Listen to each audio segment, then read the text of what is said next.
تقدیر کے جو عام عقیدے میں ہم تقدیر کہتے ہیں اس کے دو پہلو ہیں۔ ایک پہلو ہے ما اصاب علی الانسان، جو کچھ انسان پر آتا ہے مصیبت جیسے۔ ایک پہلو ہے ما اصاب علی الانسان، جو کچھ انسان پر آتا ہے مصیبت جیسے ابھی آیت میں نے پڑھی ما اصاب من مصیبت فی الارض ولا فی انفسکم۔ ہم ہر وقت صدمے ہیں، کوئی تکلیف آ گئی، کوئی مصیبت آ گئی، کوئی بیماری آ گئی، کوئی حادثہ ہو گیا، کوئی بچہ فوت ہو گیا، کوئی عزیز جو ہے وہ فوت ہو گیا، یہ ہر وقت حوادث ہے۔ تو جو بھی کچھ پیش آتا ہے وہ علم خداوندی میں ہمیشہ سے تھا۔ یہی وجہ ہے کہ ایک اور حدیث ہے ابن الدیلمی سے، لمبی حدیث ہے وہ، لیکن اس کے اندر جو آخری ٹکڑا ہے وَتَعْلَمَ، یعنی انسان کے نجات کے لیے لازم ہے کہ یہ بات بھی تم جان لو انما اصابک لم یکن لیخطئک وانما اخطأک لم یکن لیصیبک ولو مت علی غیر ھذا، اگر تم اس کے سوا کسی صورت پر ہوگے تو جہنم میں داخل ہو جاؤ گے، دخلت النار۔ یہ جان لو کہ جو چیز تم پر آئی وہ آنی ہی آنی تھی۔ دیکھیے ہوتا کیا ہے، کاش کہ میں اگر یوں کر لیتا تو یہ نہ ہوتا، بس یہی ایمان بالقدر کے منافی ہے۔ جو ہوا ہے وہ اللہ تعالیٰ کے ہاں تو پہلے سے طے تھا، ہونا ہی تھا۔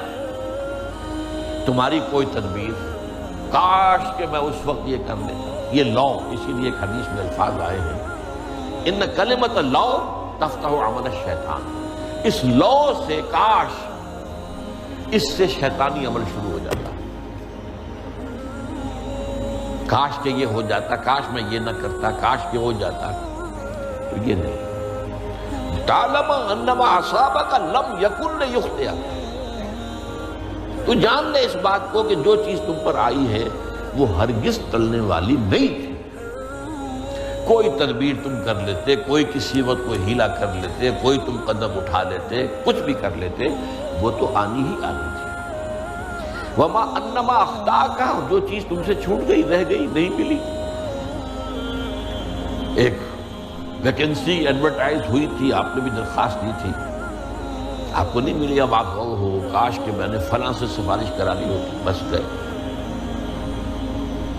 تو جو چیز چھوٹ گئی وہ چھوٹ جانی ہی تھی، اس میں قطعاً جو ہے کوئی شکل، کوئی تدبیر، کوئی سفارش، کسی طرح کا کوئی بھی ہیلا، کوئی جو ہے اس میں کارگر نہیں ہو سکتا تھا۔ لم یکن لیصیبک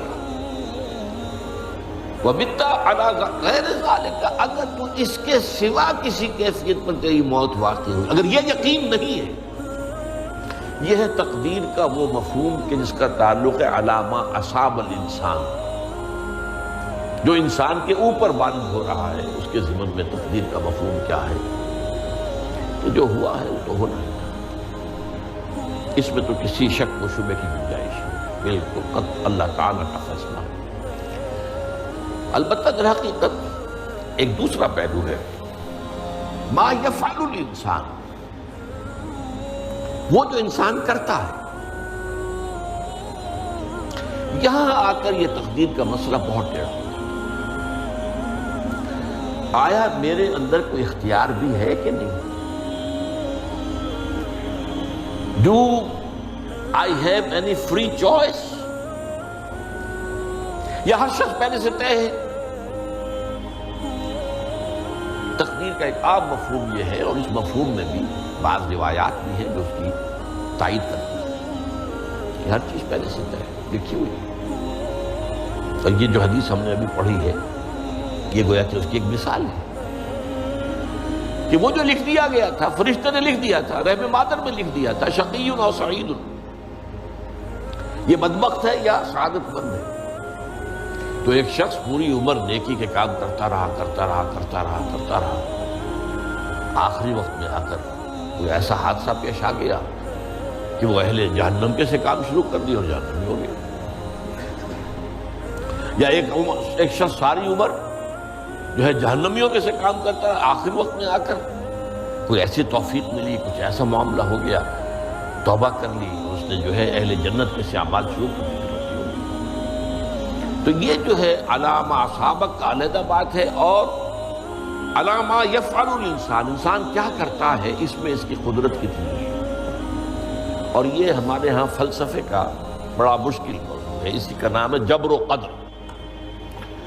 ہمارے اسلاف میں بھی کچھ لوگ ایسے ہیں متکلمین میں سے، دیکھیے ہمارے ہاں ایک وہ لوگ ہیں کہ جو اس پر قناعت کرتے ہیں کہ جو اللہ نے کہہ دیا اور رسول نے کہہ دیا، اس سے آگے ہم نین میخ نہیں نکالیں گے، وہ محفوظ راستے پر ہوگی۔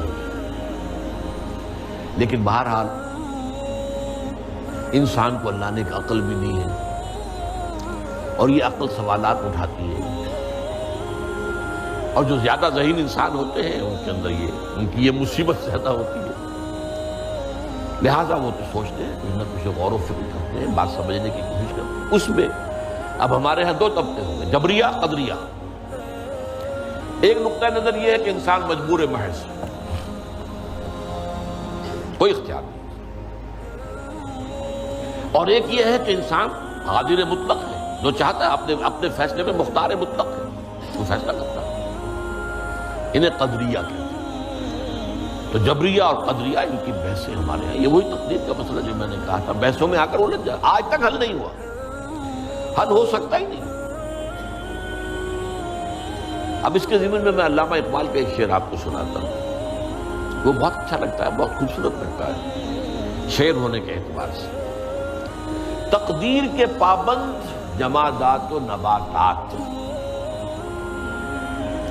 مومن صرف اللہ کے احکام کا پابند۔ اس میں انسان سے پابندی کی نفی کر دی گئی ہے، وہ صرف پابند ہے اللہ کے احکام کا۔ نتیجے کے اعتبار سے تو جو یہ شعر کہہ رہا ہے جو بات وہ صحیح ہے، پابندی اصل جو ہے وہ اللہ کے احکام کی ہے، لیکن یہ کہ تقدیر کی پابندی سے انسان بھی پوری طرح آزاد نہیں ہے۔ یہ سمجھ لینا کہ یہ جمادات و نباتات ہی کا معاملہ، یہ غلط ہے، یہ مبالغہ ہے۔ ظاہر بات ہے کہ شاعر جو ہے، شاعر مبالغے سے بچ نہیں سکتا، چاہے وہ علامہ اقبالی ہو، کوئی بھی ہو۔ تو اسی لیے سورہ شعراء کے اندر جو عام شعراء کی جو صفات بیان ہوئی ہیں وہ آپ کے ذہن میں آ گئی ہوگی۔ مبالغہ کرتے ہیں، فی کل واد یہیمون انہم یقولون ما لا یفعلون، وہ کہتے بھی وہ کچھ ہے جو کرتے نہیں ہیں، اور یہ بات تو علامہ اقبال پر بھی چشمہ ہوتی ہے۔ بہرحال یہ شعر ذرا پھر نوٹ کیجئے، تقدیر کے پابند جمادات و نباتات، مومن صرف اللہ کے احکام کا، کوئی بات صحیح نہیں۔ انسان بہت سے اعتبارات سے مجبور ہے۔ سب سے پہلے جو ہے انسان کے اندر ایک تقدیر نوعی ہے، نوع انسان، چھوٹی سی چڑیا اڑتی پھرتی ہے، انسان نہیں اڑ سکتا۔ آپ نے ٹھیک ہے مشین ایجاد کر دی، جہاز ایجاد کر لیا، آپ دوڑ رہے ہیں 500 آدمی اور سینکڑوں من سامان لے کر جو ہے وہ جا رہا ہے، 747 ہو یا 757 ہو، یہ کر لیا ٹھیک ہے، خود نہیں اڑ سکتے۔